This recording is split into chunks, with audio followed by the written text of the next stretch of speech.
Good afternoon. Today is Thursday, October 29th, and I would like to welcome everyone to episode number 1 of Inside the Finger Lakes. My name is Josh Durso, and on Thursday afternoons at 4 p.m., we will be coming to you live from the Finger Lakes 1 studios in downtown Seneca Falls. This podcast is new to all of us here, but we have one goal in mind when we sit down on Thursdays, and that's to inform listeners in the Finger Lakes region about issues that impact them. To that end, with Election Day just around the corner, we have Greg Lazzaro here sitting down with us, going to talk to us about his race for Seneca Falls Town Supervisor, as well as some of the other things going on around here right now. Greg, how are you? I'm fine, Josh, today, and especially after that short rain burst we had this morning, which I thought was going to last all day. It turned out to be a very good day. Yeah. And I also want to thank you for inviting me to be your first guest on your inaugural show. Awesome. And I'm actually really glad you accepted, because that was one of my big concerns, was if I could get you, with the election coming up, on as my first guest. To that end, though, for those who might not know you as well as I do, tell everyone a little bit about yourself with the race coming up. Well, my name is Greg Lazzaro again. I'm the candidate for Seneca Falls Town Supervisor, and I'm running on Republican, Conservative, and Independence ticket. A little bit about my history here is my wife and I moved into the area in Seneca Falls in 1987. We had two boys then. Our third child was born in 1989, and all three boys, Joseph, Daniel, and Edward, graduated from Minders Academy. I wanted a small community to be part of, and I wanted to be active in that small community. So I immediately started getting involved in scouting activities with my son, my oldest son, and I went into youth sports, and I became a youth coach for many years. I think I ended my career in youth sports about the year 2000. Okay. So I became active in there, but I wanted a bit more, so I wanted to join some fraternal organizations. I was introduced to the SMS, the Italian organization in town. I became active in that organization. I'm a current officer in that organization, have been for many years. I also joined the Elks Club. I'm a current officer in that, have been off and on for many years, and I active in their many fundraising activities, which are good for the community. I think that's very important to be active in those organizations.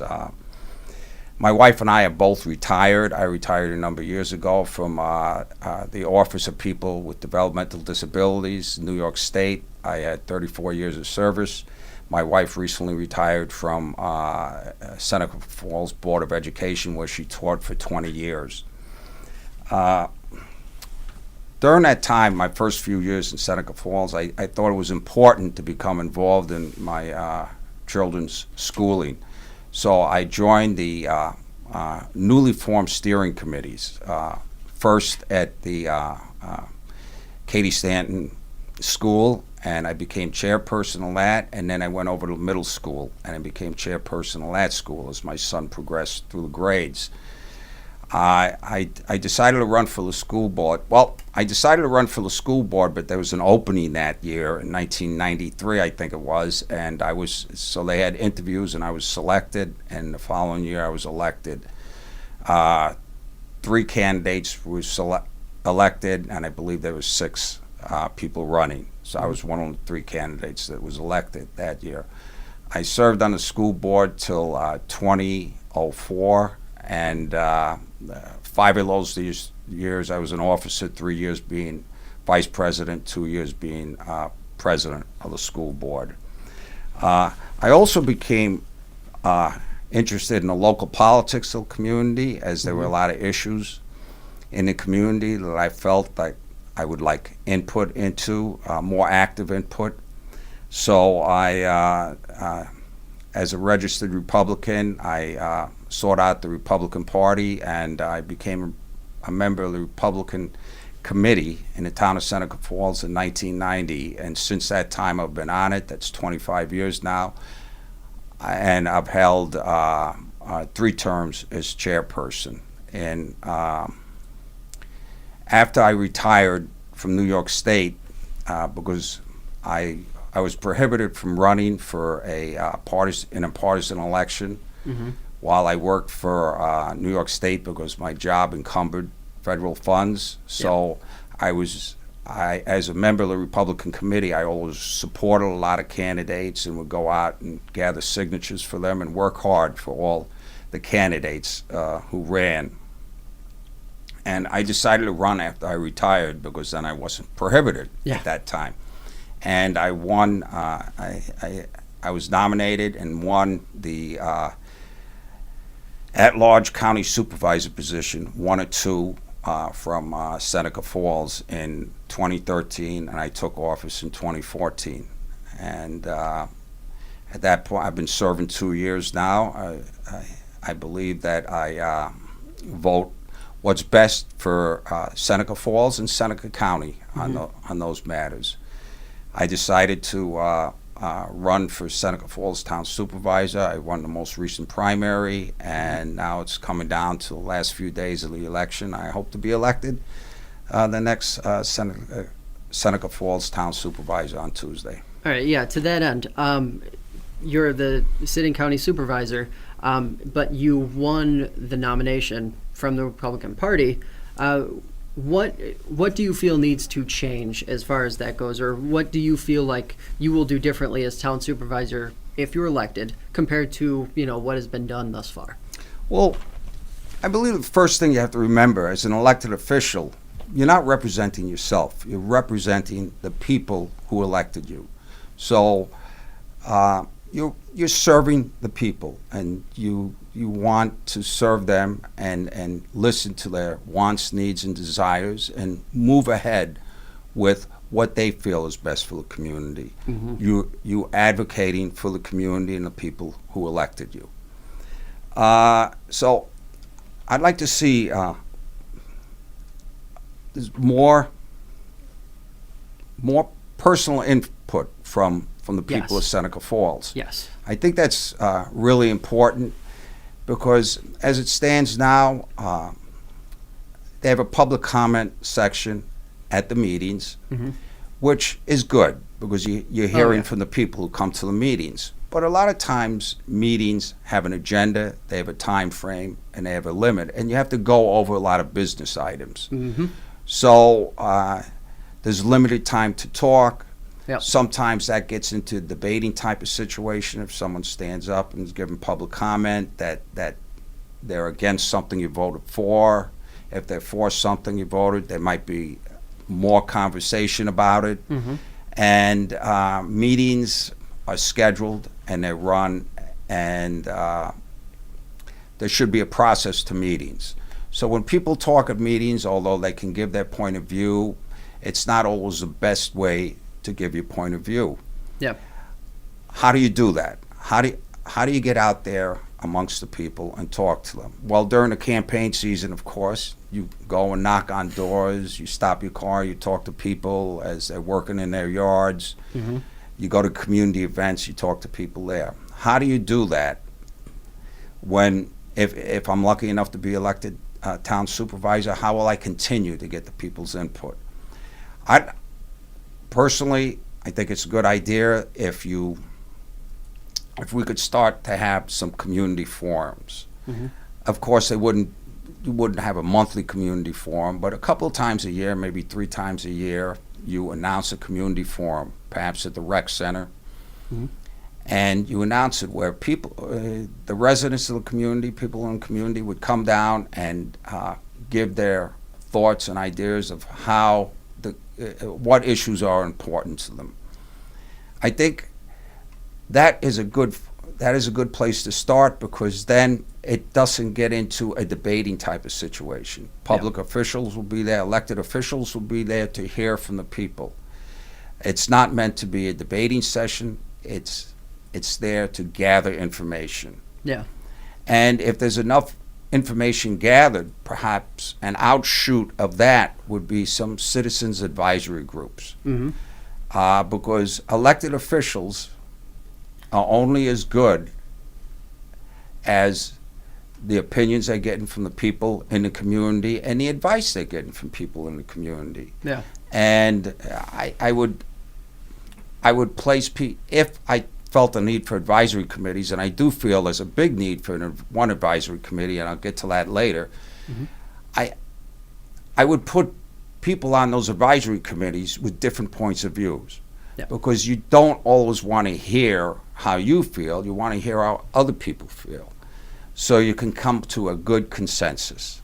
Yeah, that's actually but one of the interesting things about you bringing up that point is that in the news a lot of times there's much more evidence today to suggest that people oftentimes will just go to the news source that correlates with how they feel about various issues. And it's an alienating way to handle that kind of anything, political speaking, because you wind up in a no man's land. You got two people on both sides and nothing in the middle. So that these advisory committees seem like they would do a lot of help. Yes. What specifically, you said there was one you had in mind specifically. What potentially could we see from these types of groups? Well, the most important one and pressing one, and it becomes more relevant today and more evident that we really need one today, is a advisory group on the Seneca Meadows landfill. Recent news about them, about Seneca Meadows traveling down to New York City and discussing a contract for $3.3 billion over 20 years has a lot of people and myself concerned in Seneca Falls and also on a bigger level Seneca County, because it's going to impact the whole county.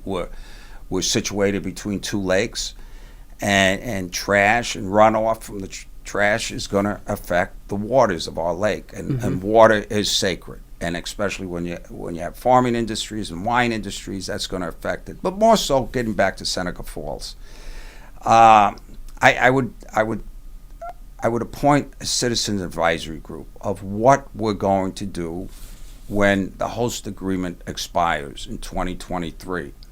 I think 20 years ago or so, when the landfill was formulated and we started having trash there, which was a good thing 20 years ago, because it was very unregulated 20 years ago, and trash was being put all over the place. Now you have a regulated area where you put your trash.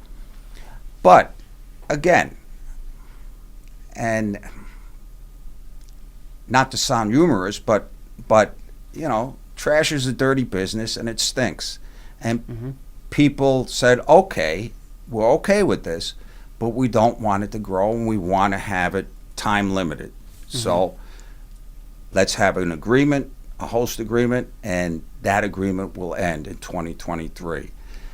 I believe that, that agreement was made well-intentioned, and people expect that landfill to close in 2023.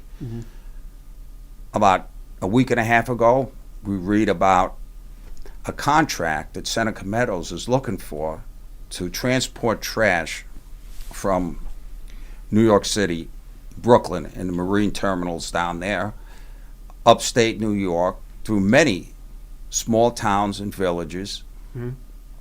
It's 300 miles, and eventually ending up here and being placed in the Seneca Meadows landfill. That is not a good plan. Yep. First of all, my question is, can they do that without extending the agreement of Seneca Meadows? I don't believe they can, and I believe the town board needs to take action on that. I believe we have to have a citizens advisory group of people who feel both ways, of course, but I'm strongly against any continuation of the agreement past 2023, and I'm strongly against the transporting of trash by rail up here. Our environment is too fragile. Accidents happen, and that would be an awful environmental disaster, not only here, but the many small towns and villages that train is going to travel to get up here beforehand. Mm-hmm. So I'd start an advisory group on that, and the advisory group would be focused on, okay, what can we do when it closes, and what do we do by the loss of funds that we're getting, the $2.8 million that they give us. That was going to be my next question, is where, sort of looking longer term or even short term, what are we going to do about the loss of funds or the changing of dollars that are coming in or out? Again, I don't have specific answers today what we're going to do, because we have to look. What are our needs? Mm-hmm. Where do we want to go in the future? Yep. Do we want to build up the downtown area? How do we get businesses in? So there's a lot of ancillary ideas that might come out of that. Okay, we don't have the revenue, mm-hmm. but we can bring in new businesses into the downtown area. So maybe that's where we want to go. We want to bring in tourists. Mm-hmm. I know the casino project, hopefully that brings in tourists. Or hopefully the wine industry will grow. When more businesses are coming in, there'll be more wine tours. People will be visiting us, Seneca Falls, for our historical perspective also. Mm-hmm. The Women's Hall of Fame, the Women's Rights Convention was held in here. So people will be coming into Seneca Falls and visiting us also. So we'll need the storefronts open, and we'll need to improve that. So that's one idea that we could have. Mm-hmm. But we need to know what we're going to do with the loss of that revenue. And what I'm more concerned about is there's a possibility that, because Seneca Meadows has said that they have been having a loss of revenue, that we might be $900,000 in the hole already, because they might give us they might leave us short up to $900,000 from that regularly earned $2.8 million that they give us this year. And I just found that out at a recent budget meeting that I went to. And I'm really concerned about that, and I'm not getting a lot of answers on that issue. So, if I'm lucky enough to be elected, I think from day one we have to start talking about that issue. Where is a shortfall? Is there going to be a shortfall, and what do we do? Because that money was already projected in the budget. Yeah, to that end, that's no amount of money to sneeze at all. Where would that sort of manifest itself, or where could that potentially? Obviously, you won't ultimately know until you're elected, et cetera, but where could that potentially manifest itself? Where would the average taxpayer, voter come Tuesday feel that a year from now, or 6 months from now? Okay, I think a lot of the services we have now, Mm-hmm. We'd have to look at the services we have now. Mm-hmm. I don't think we've done a really good job at sharing services with with the county, other local municipalities. Mm-hmm. I think we have to look at those situations. Yep. I think perhaps a highway department. I know they do work with Waterloo at times in the winter season, or when they need help in road projects. They do work with them at times. Perhaps those kind of agreements can be more formalized, and that would help us very much. So we can project what we need, and we can project when we need help, and vice versa. Waterloo would project with us also, or other communities. I specify Waterloo because they're the closest community to us, and of course, our friendly neighbor. Yes, to the west. All right. So, as far as keeping the tone of this conversation within Seneca Falls and not getting too far outside of the community directly, a lot of people have been wondering about what's going on with the new town hall that's being built. What's the status of it? How close is it to being, getting all the way, seeing the finish line, or whatever the case may be. Is there any update on where that stands right now, or where we live? I don't have any recent updates, although I've been concerned for a long time. Again, when I decided to run, as I was knocking on doors, people were really concerned about the cost of that project. And back 5 years ago, the cost of that project, well, the proposed project was going to be in the old town hall building that had burned. Mm-hmm. And that project was going to be at a cost of $2.5 million. Mm-hmm. And people were upset with the Gothic front of it, so they thought they could get it down to about $2 million. Mm-hmm.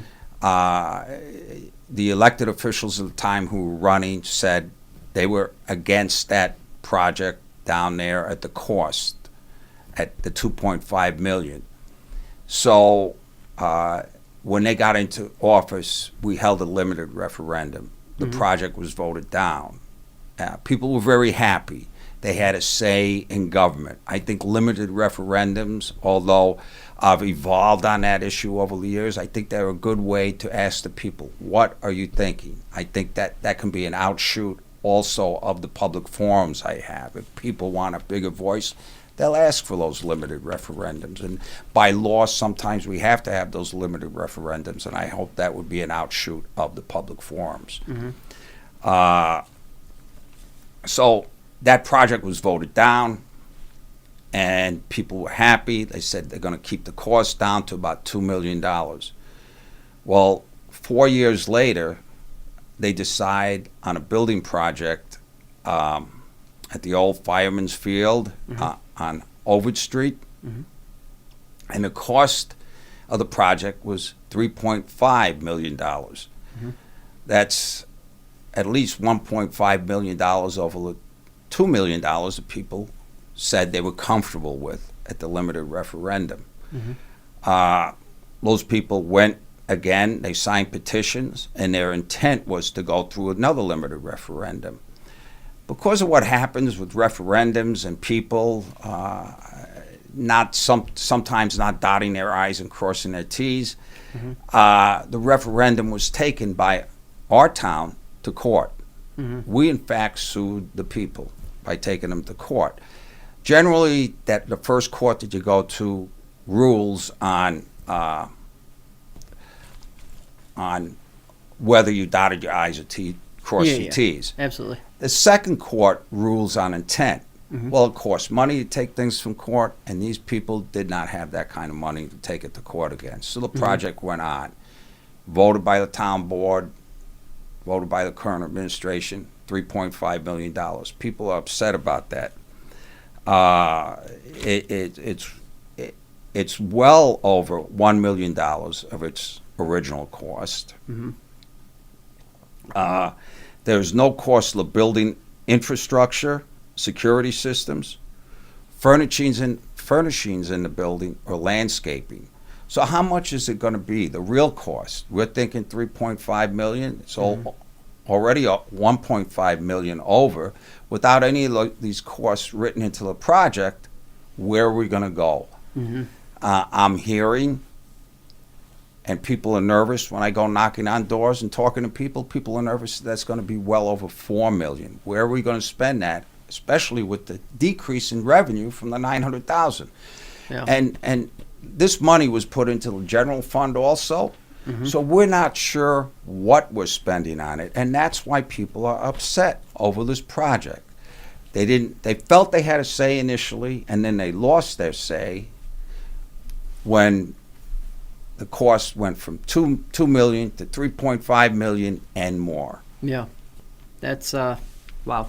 So that's to that. All right. So piggybacking off of that a little bit, what does, if it's the community or whoever at this point, is there anything that anyone can do, or is there anything left to be done? Other than voicing their opinion. There's a real time frame, and it's tight. Mm-hmm. But do we take it to court? Have they done all the environmental studies, traffic, sound, environmental studies mm-hmm. on that building, where it's being placed? Mm-hmm. Are we going to have the money? You know, we simply don't know. Is there a backup plan, assuming that things continue on and, say the money isn't there? Does the project quit? Or and that's, the backup plan, when people asked, Mm-hmm.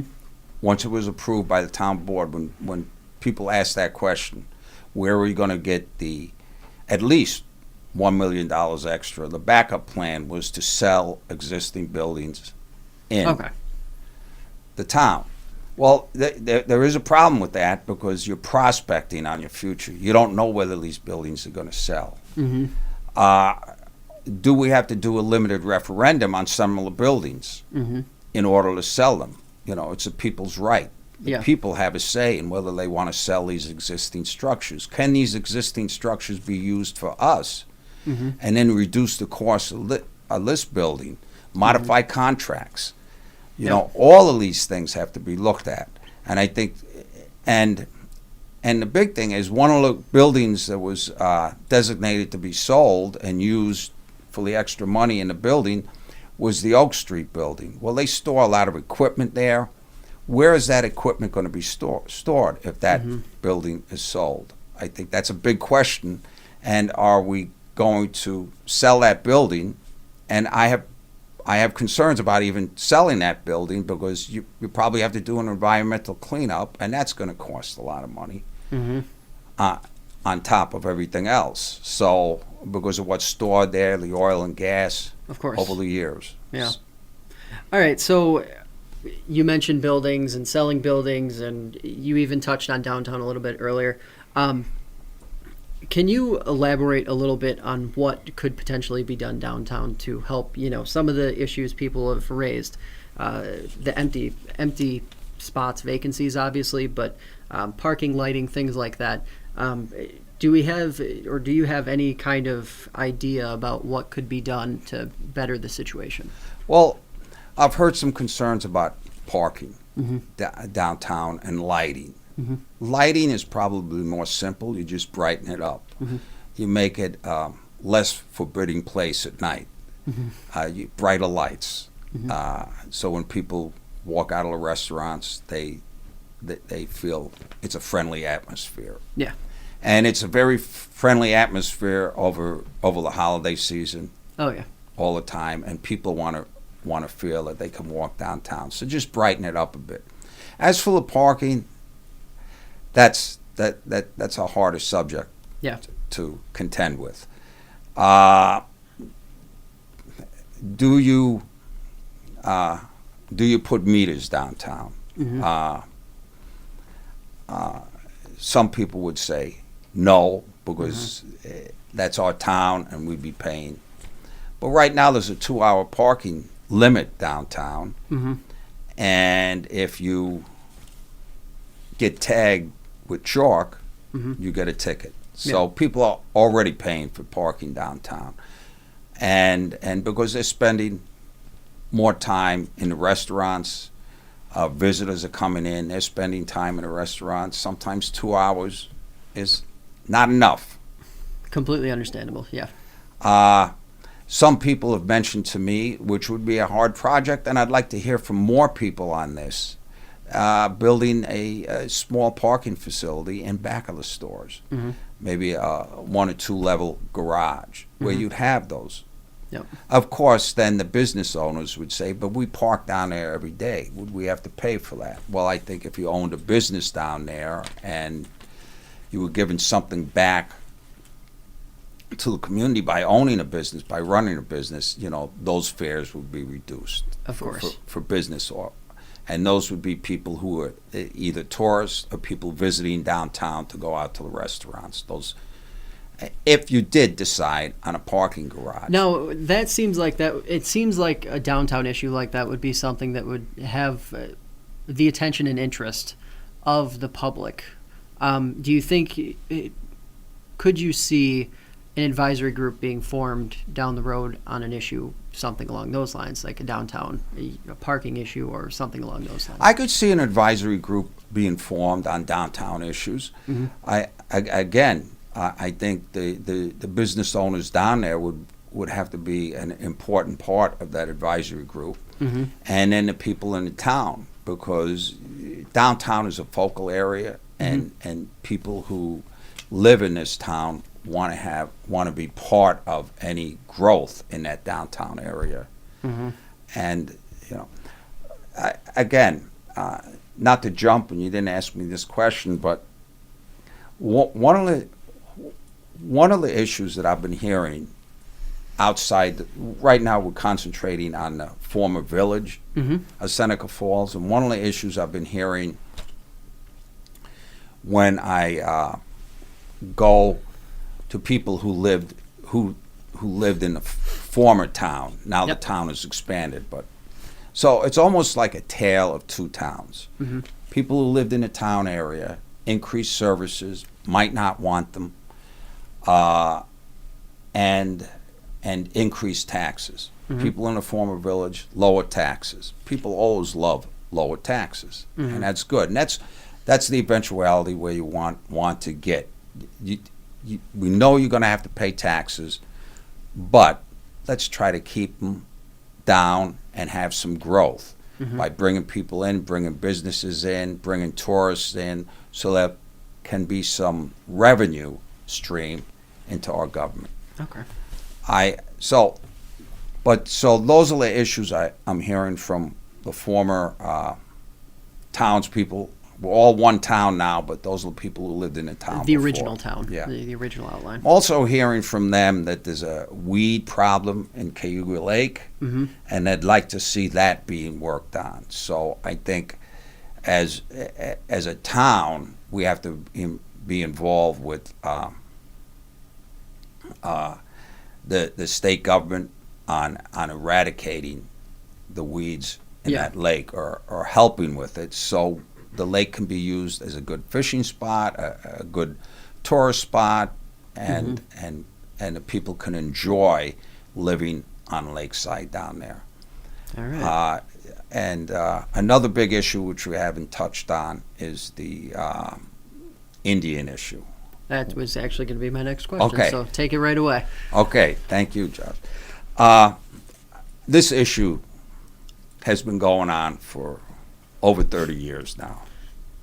Long time. And the first time I was made aware of it was in 1978 when I was dating my Cindy, my wife, and I went up to visit her parents on Cayuga Lake, and they were talking about taking a last stand against the Indians because no one was going to take that land. Little did I know, 35 years later, I was going to be in the midst of this issue on the county board, and I hope to be able to tackle it very well on the town level. But we have to do something really assertively, which I don't think we've been doing. First of all, we have to get the federal government more involved. Safety issues. If there's safety issues down there, bring in federal marshals if we have to. Talk to our federal representatives.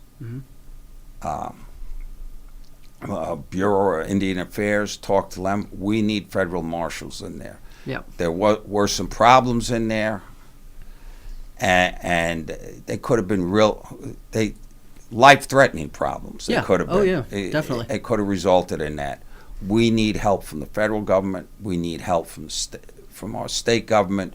We need to ensure that all our representatives, the county has been doing a really good job on that. They've been moving ahead. But we need to move more assertively in trying to get our back taxes. Everyone needs to be on a level playing field, and that hasn't been for a long time. What are we going to do to get back to level playing field? People have mentioned to me that we should withhold services. Then other people say that's against the law. But there comes a point of no return. And if you withhold services and then we're sued in a court of law, then it shows that the Indians are adhering to our justice system. And then, therefore, they have no claims to these lands. But I think the federal government really needs to pursue that. I think the court cases go far too slow. Mm-hmm. I think the legal system has been dragging this on, and we need to be assertive. I say assertive, but very assertively. I would rather not use the word aggressive because that brings up and conjures up other things. But very assertively. It sounds like, compared to what I've heard in the past, it sounds like you see light at the end of the tunnel on this particular issue. You think there could potentially, at some point, not saying it's going to happen in a year, but eventually this could be something that, if the right pieces are in place, could be resolved? That's a tough question to answer. Mm-hmm. I do believe that I would hope that people think logically, and logically thinking this problem through. Mm-hmm. Although logically thinking, I wouldn't have thought it was going to be an issue. Yeah. I was contending with back in 1978. Yeah. So maybe that. But I would hope that there's a logical end and we can see the light at the end of the tunnel.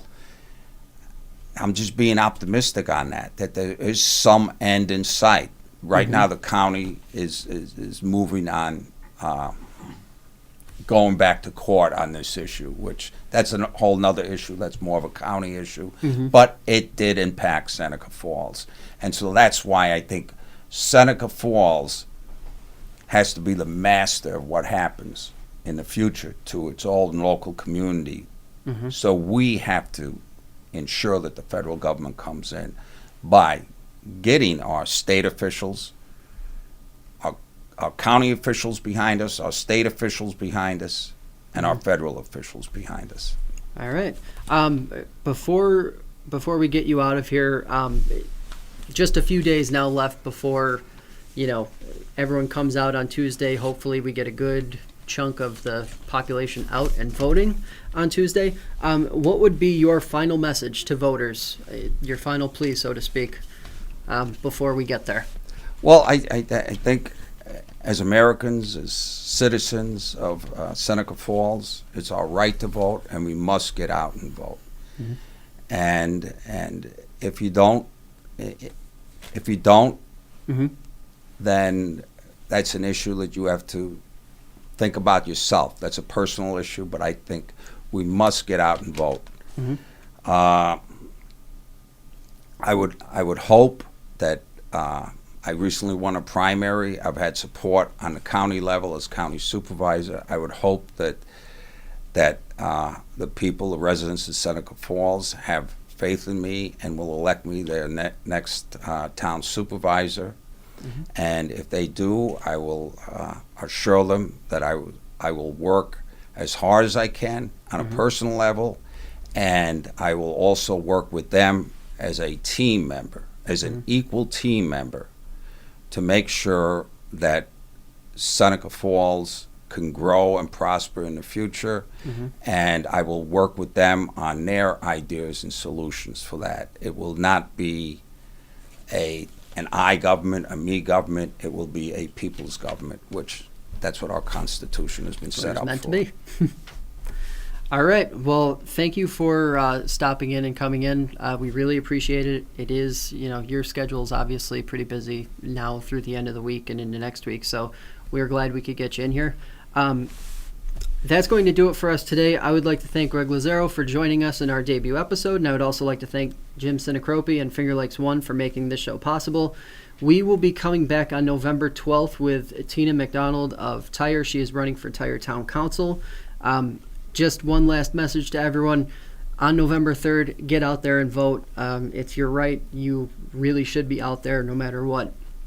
At any rate, anytime you can check out fingerlakes1.com for the latest news and information. You can also like us on Facebook, follow us on Twitter, subscribe to our YouTube channel, or drop us a line directly at insidetheflx@gmail.com.